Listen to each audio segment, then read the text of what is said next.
2014 में मैं मोदी जी के सपोर्ट में ही था। हमने भी सोचा चलो वाराणसी से चुनाव लड़ेंगे, जहां पे मोदी जी चुनाव लड़ रहे हैं। वहां से लड़ने का कारण ये है कि जब मोदी जी के सामने लड़ेंगे तो सब लोग ध्यान देंगे। पब्लिसिटी इससे मिली है, इसमें मैं ये नहीं कह सकता हूँ कि मुझे पब्लिसिटी नहीं मिली। देखो, मैं तो आज भी वैसा ही हूँ। नहीं, हाय दोस्तों, मैं हूँ श्याम रंगीला और आप मुझे देख रहे हैं ब्रूट पर। तो 1 मई से आज 17 मई है। इस दौरान आपके साथ बहुत कुछ घटा, बहुत सारी चीजें हुई। थोड़ा सा एक रिकैप के तौर पर बताना चाहेंगे क्या कि क्या अच्छा रहा, क्या बुरा रहा। देखिए, 1 मई को हमने विचार किया था, अनाउंस किया था कि हम चुनाव लड़ेंगे, वाराणसी से लड़ेंगे। और इसके पीछे का मकसद ये था कि जो चीजें लोकतंत्र में आजकल हो रही हैं कि वोटिंग का अधिकार लोगों से छीन लिया जा रहा है और 400 पार की बातें हो रही है और रिजल्ट से पहले ही उसकी शुरुआत हो चुकी है, तो वो जो चीजें देख करके बड़े आहत हुए, लोग भी आहत हुए और मुझे भी बहुत दुख हुआ। इंदौर में उसके बाद ये हुआ कि कांग्रेस का जो कैंडिडेट है उसने समर्थन दे दिया बीजेपी को। तो ये जो चीजें हुई, इनसे थोड़ा सा आहत होकर के हमने भी सोचा चलो वाराणसी से चुनाव लड़ेंगे, जहां पे मोदी जी चुनाव लड़ रहे हैं। वहां से लड़ने का कारण ये है कि जब मोदी जी के सामने लड़ेंगे तो सब लोग ध्यान देंगे तो हम एक चीज बताएंगे कि ये बहुत गलत हो रहा है, ये आपको नहीं करना चाहिए। आप 400 की जगह 450 जीतिए, लेकिन इस तरीके से अगर आप 543 भी जीत लेंगे तो कोई बड़ी बात नहीं है और लोकतंत्र के लिए ठीक बात नहीं है। उसके बाद हम 10 मई को वाराणसी पहुंच गए और वाराणसी पहुंचने के बाद हमने बाकी प्रक्रियाएं पूरी करी, जो हमने 10 मई से लेकर के कल तक और अब तक हमने चीजें शेयर की हैं। तो ये पूरा जो जो चीज हम सोच करके चले थे वो एकदम 17 दिनों के अंदर जो है वो चीज पूरी ट्रांसपेरेंट होकर आयोग और लोकतंत्र में जो चीजें हो रही है वो सब एकदम लोगों के सामने आ गया। जी। कुछ लोग ये कह रहे हैं श्याम जी कि आपने सुर्खियों में आने के लिए ऐसा किया। आप वाकई में नेता बनना चाहते थे या क्या था? देखिए, अब लोग कहेंगे सुर्खियों में आने के लिए किया और पब्लिसिटी इससे मिली है, इसमें मैं ये नहीं कह सकता हूँ कि मुझे पब्लिसिटी नहीं मिली। देखो, मैं तो आज भी वैसा ही हूँ। नहीं, अब मेरे पास इतने फोन आ रहे हैं, मेरे पास बात करने के लिए समय नहीं है। पब्लिसिटी तो मिली है, लेकिन इसके पीछे का जो रिस्क है, इसके पीछे जो थ्रेट है, मैं अब जा रहा हूँ वहां पे वाराणसी में। और मैं अगर इतने लोग जो हैं वो डर रहे हैं बोलने से, मैं हम वहां पे लोगों को ढूंढ रहे हैं, चुनिंदा लोगों को कि हमें हमारे प्रस्तावक बने, जो कल को पीछे न हटे। उनको ढूंढ रहे हैं और उनमें से 95% ऐसे लोग हैं जो जो हमने ढूंढे हैं, जो ये कह रहे हैं कि हम एंटी तो हैं, बिल्कुल हम चाहते हैं कि जो चीजें हो रही है वो गलत है, लेकिन हम सामने नहीं आ सकते हैं। तो ये जो डर है ना, मैं कह रहा हूँ कोई और मेरी तरह ये बोले कि मैं वहां से लड़ूंगा और मुझे चाहे पब्लिसिटी मिले चाहे नहीं मिले तो मैं पीछे हट जाता। मैं कह रहा हूँ वहां वहां से जिसको पब्लिसिटी चाहिए वो लड़े, वहां से वो लड़े और मुद्दों की बात करे। मजाक के लिए कोई लड़ेगा, मैंने जाके वहां पे मजाक तो करी नहीं, मैं मुद्दा लेकर के गया। मुद्दों के लिए कोई लड़े तो आज से 5 साल बाद भी किसी न किसी के सामने लड़े, कोई दिक्कत नहीं है। पब्लिसिटी मिलेगी, लेकिन पब्लिसिटी के पीछे आप संदेश भी तो दे रहे हो ना।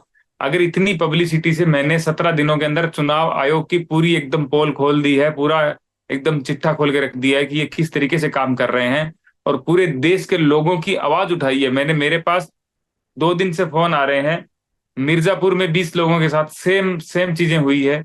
वो वक्त के कारण उनको निकाल दिया गया है, रिजेक्ट कर दिया गया है। तो ये जो मुद्दा अगर ये निकला है, और हम तो अभी और भी आगे की प्रोसेस करेंगे, कोर्ट में जाएंगे, क्योंकि जो चीजें हमारे साथ हुई है, हमने लोकतंत्र की हत्या होते देखी है कि इस प्रकार से हो सकता है, चीजें इस प्रकार से कई की जा सकती हैं। तो पब्लिसिटी के पीछे अगर ये चीज एक्सपोज हो रही है तो बहुत अच्छी बात है, करनी चाहिए, हर किसी को करनी चाहिए। आप जब आपने नॉमिनेशन दाखिल किया, आप राजस्थान के अपने गांव से उठ करके वाराणसी गए। मैं जानना चाहता हूं कि कितना खर्चा हुआ। फिर आप कह रहे हैं कि आगे आप कोर्ट में भी लड़ाई लड़ेंगे, तो खर्चा कैसे आएगा और अभी कितना खर्चा हुआ? देखिए, खर्चा काफी हुआ है। खर्चे की तो मैं बात अभी नहीं करना चाहूंगा, क्योंकि वहां पे हम रहे हैं, उसका भी खर्चा लगा है। अब बहुत सारी चीजें अगर मैं डिटेल में बताऊंगा तो बहुत सारी चीजें मेरी बाहर आ जाएंगी कि मैं यहाँ पे रहा था। अभी हम किसी को मेरी जगह लोकेशन नहीं बताया मैं कहाँ था, क्योंकि ये चीज हम बता नहीं सकते थे वहां पे। और तो वो जो चीजें, खर्चा तो लगा ही है। मैं कैसे वहां पे पहुंचा, मैंने ये भी नहीं बताया, मैं ट्रेन से है, मैं फ्लाइट से है, मैं बाई रोड है, मैंने किसी को नहीं बताया। वो जो चीजें हैं वो सब चली रही हैं। अब मेरे पास जो मेरी सोशल मीडिया की टीम है, जो मुझे कहाँ से प्रोटेक्ट कैमरे से कर रही थी, जहां पे मैं सेफ हूँ, जहां बाहर अगर मैं पब्लिक में हूं तो मैं मुझे कोई भी आकर के कुछ भी कह सकता है, तो मेरे ऊपर किन लोगों को मैंने रखा हुआ था कि भाई एटलीस्ट मेरी सुरक्षा में बाउंसर साथ में ना हो, पुलिस वाले साथ में ना हो, तो कोई ऐसा देखने वाला साथ में हो कि हाँ ये कहाँ जा रहे हैं, कहाँ आ रहे हैं। तो खर्चा हर चीज का लगा है। और हमने ये बोला था कि जब हम चुनाव लड़ेंगे तो हम डोनेशन लेंगे, लोगों से सपोर्ट लेंगे, लेकिन नामांकन दाखिल हुआ नहीं। जब तक हुआ नहीं तब तक हमने मांगा नहीं, किसी से कुछ भी नहीं मांगा, किसी से कोई डिटेल शेयर नहीं करी। किसी ने अगर इनबॉक्स में बोला है कि मैं आपको पैसे भेजना चाहता हूं, तो हमने उसको डिटेल दी है और ये मैसेज भी लिखा कि देखिए आप डिटेल आगे शेयर मत कीजिएगा, आपके 2-3 मैसेज आ चुके हैं। कुछ 2-4 लोगों को ऐसे हमने बोला था कि आपके 2-4 मैसेज आ चुके हैं, ये डिटेल है, आप करवा लीजिए। किसी ने 2,000 करवाए, किसी ने 5,000 करवाए हैं। कुल मिलाकर के अगर हमारे पास डोनेशन आया भी होगा तो 15 से 20 हजार रुपए का डोनेशन आया होगा, इससे ज्यादा कोई डोनेशन नहीं आया। लेकिन हमने ये सोचा था कि जिस दिन नॉमिनेशन हो जाएगा उस दिन हम लोगों के सपोर्ट से ही वहां पे रह पाएंगे, क्योंकि मुझे उसके बाद बहुत जरूरत पड़ती। अभी एक आधार चीजों के लिए मुझे जरूरत पड़ी थी, रहना खाना ट्रांसपोर्ट ये सब चीजों के लिए। फिर लेकिन मैंने अपनी तरफ से लगाई सब चीजें। अब नॉमिनेशन नहीं हुआ है तो कोई उस चीज का तात्पर्य नहीं रह गया कि मैं लोगों से अपील करूं। लेकिन अब हमारा प्लान ये है कि हम जो है वापस नहीं लौटेंगे, कि बनारस में अब हमारा नामांकन नहीं हुआ तो हम तो चुनाव नहीं लड़ेंगे। हम चुनाव लड़ करके भी हम कोई जीतने वहां पे नहीं गए थे, हम जो संदेश देने गए थे वो संदेश अभी भी हम दे सकते हैं और अभी भी हम देंगे। और वाराणसी से जो है फिर से हम लोगों को कहेंगे कि आप सपोर्ट कीजिए और हम वहां पर चुनाव तक डटेंगे। तो हमें उतना सपोर्ट या उतना फंड नहीं चाहिए होगा जितना उस चुनाव को लड़ने में चाहिए होता, लेकिन हमें अभी भी लड़ाई जारी रखनी है। तो हम लोगों से सपोर्ट भी मांगेंगे और लड़ाई जारी रखेंगे। आने वाले दिनों में लोग ये भी देख पाएंगे कि हम वहीं पे लगे हुए मुद्दों को उठा रहे हैं। जी।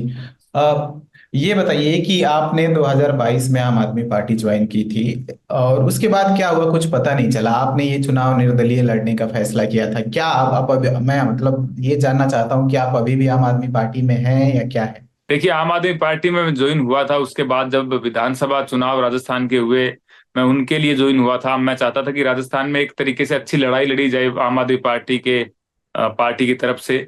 और मैं उसमें पूरा सहयोग देने के लिए सम्मिलित हुआ था। मुझे किसी का डर नहीं था कि लोग क्या कहेंगे। मैंने कहा था कि अब आम आदमी पार्टी से अगर उम्मीद है हमें राजस्थान के लोगों को, तो हम इसका सपोर्ट हमें करना चाहिए। लेकिन वो जो टीम आम आदमी पार्टी की है, उन्होंने इस तरीके के कार्य यहाँ पे ग्राउंड लेवल पे या टीम बनाना या एकदम संगठन बनाना, वो दिल्ली या पंजाब की बात नहीं है। यहाँ पे एक बहुत अलग तरीके से संगठन बनाया जाना चाहिए।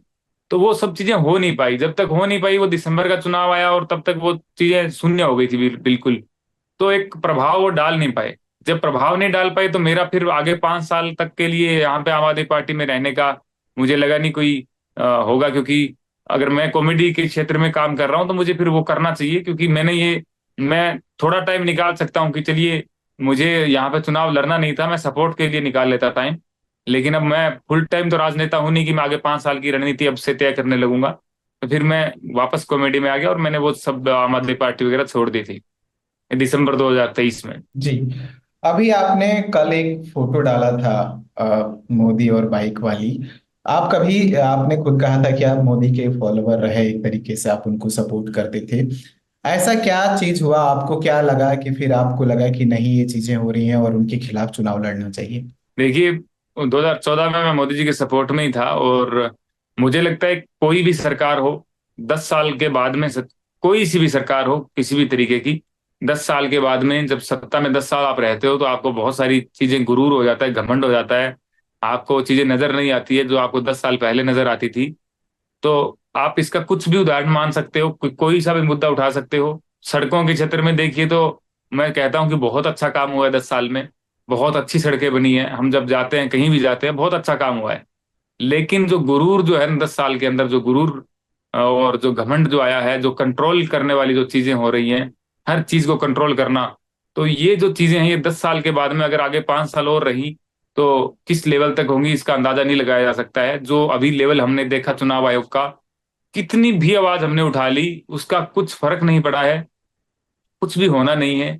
कोई कितना भी आवाज उठा लेगा कुछ भी नहीं फर्क पड़ेगा इसका, सिर्फ लोग देखते रहेंगे। तो कारण सिर्फ इतना है कि कोई भी सरकार, जैसे 2014 में हमने कांग्रेस के खिलाफ वोट दिए और मोदी जी को सपोर्ट किया, आज सेम कंडीशन है। आज अगर कांग्रेस भी आ जाती है तो मुझे लगता है कि 5 साल के लिए कांग्रेस ठीक काम करेगी या आकर के कुछ करेंगी, अगले 5 साल में उनको भी वही सेम चीज, घमंड, गुरूर और सब चीजें आ जाएंगी, कुछ भी बयान देंगे, कुछ भी पॉलिटिक्स में कुछ भी करेंगे। तो 10 साल के बाद किसी भी सरकार का रहना बहुत खतरनाक है, और ये ठीक नहीं है। इसलिए सरकार हर 10 साल में, 5 साल आप टाइम दीजिए, फिर 5 साल का और दे सकते हैं, 10 साल बाद में चेंज होनी चाहिए। मोदी जी को मैंने बहुत ही सबसे अलग माना था, लेकिन मोदी जी भी आज उस तरीके के काम करते हैं जिसमें बिल्कुल कहा नहीं जा सकता है कि मोदी जी इस तरीके से बदल जाएंगे 10 साल बाद। आप मोदी की मिमिक्री करते हैं, स्टैंड अप कॉमेडी करते हैं।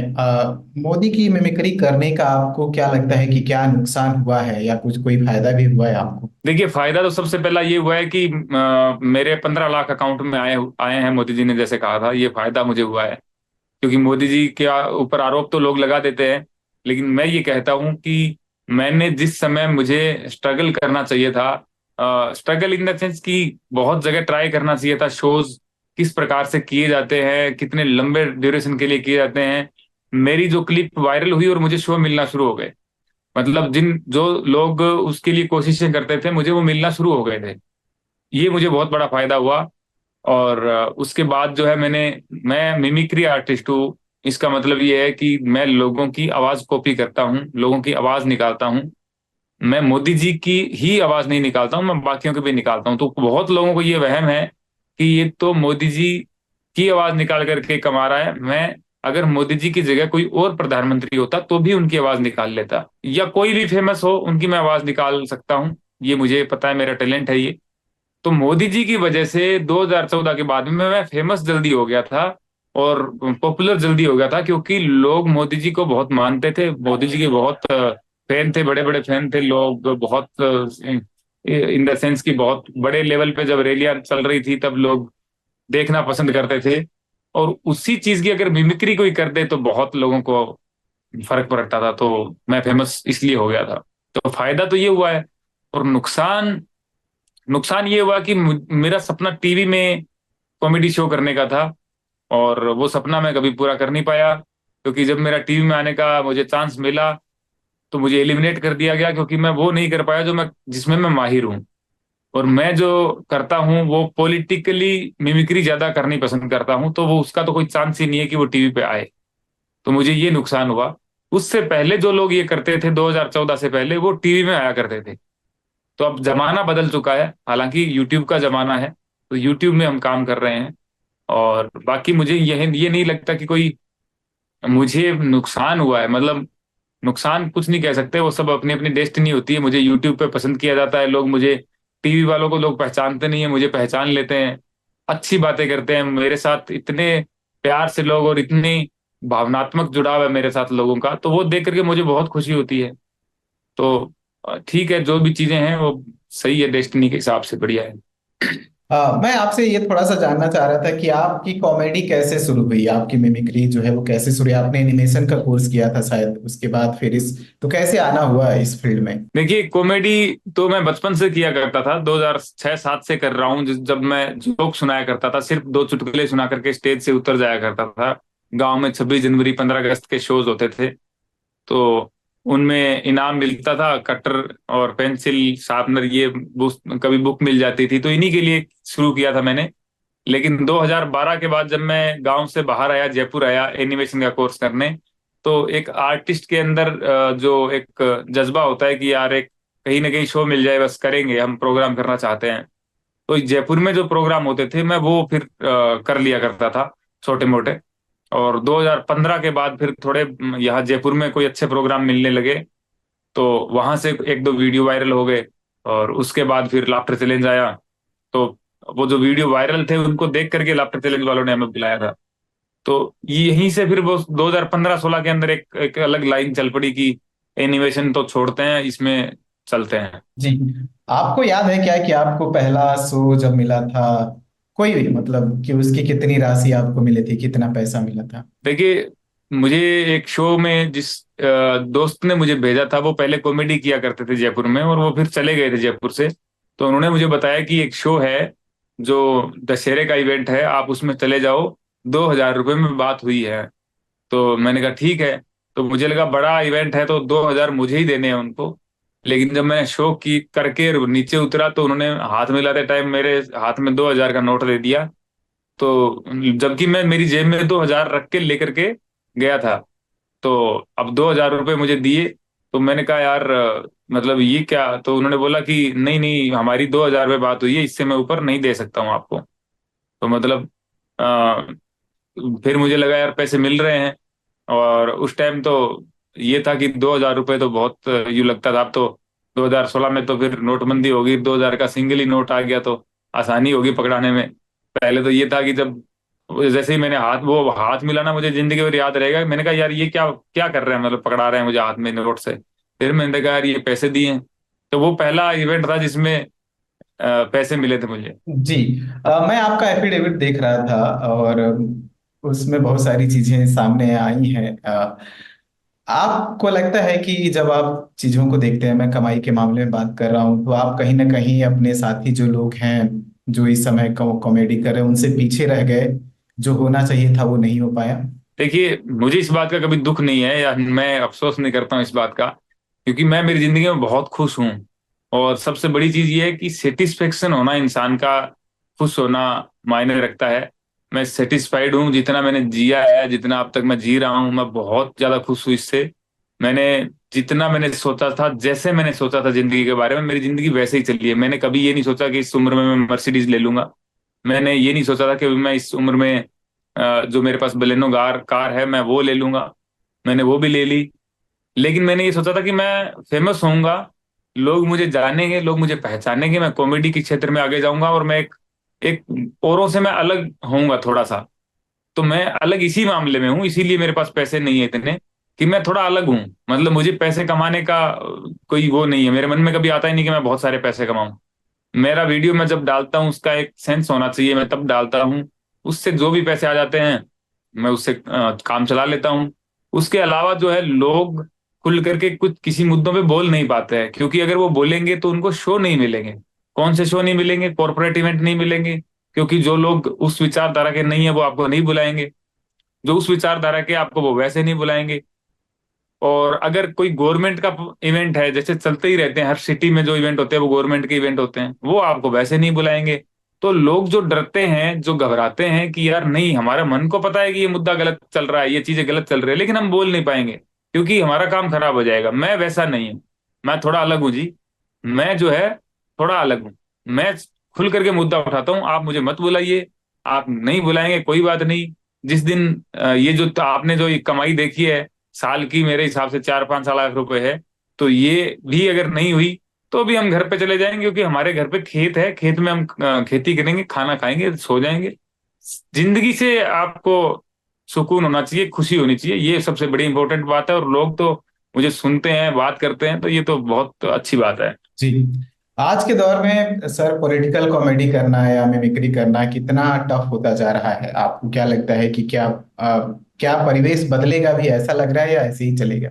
देखिए, कॉमेडी जो है टफ तो हो रही है थोड़ी, क्योंकि इसमें सेंसरशिप जो टीवी के लिए आ गई है। लेकिन अब मुझे लग रहा है कि यूट्यूब के लिए ना आए तो बहुत बेहतर होगा।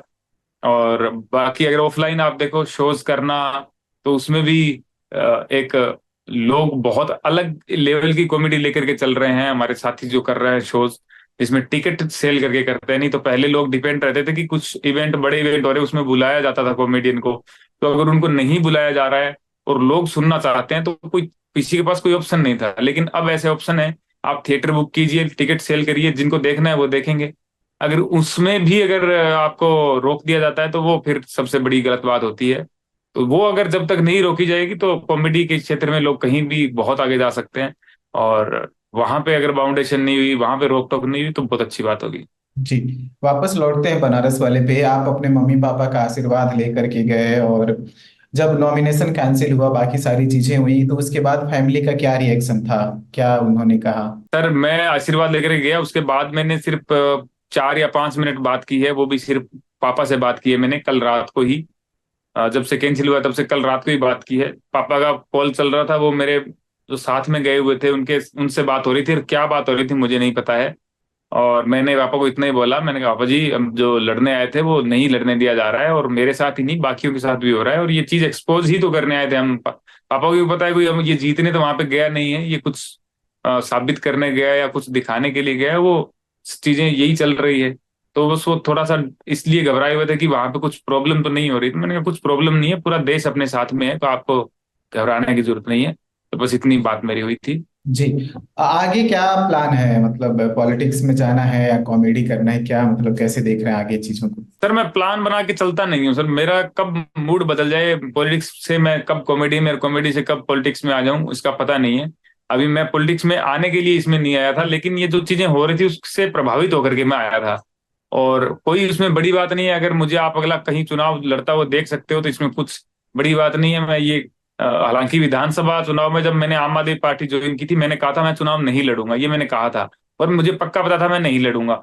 लेकिन अब मैं ये कह रहा हूं कि मेरा ये चुनाव लड़ने का आगे का ऐसा नहीं है कि मैं नहीं लड़ूंगा, मैं लड़ सकता हूं, क्योंकि मैंने देखा है जिस तरीके से डीएम वगैरह को कैसे लोग चला रहे हैं, ऊपर से हैंडल कर रहे हैं वो चीजें। अगर फिर पढ़ने लिखने का इतना क्या मतलब हुआ, जब आप आम इंसान, आप नागरिक आपके सामने लाइन लगा के खड़े हुए हैं, आपकी आपको उनकी सुननी नहीं है, तो फिर कुछ मतलब नहीं है आपकी जॉब का। फिर आप नेता से ही चलते हैं तो फिर नेता बना जाए फिर।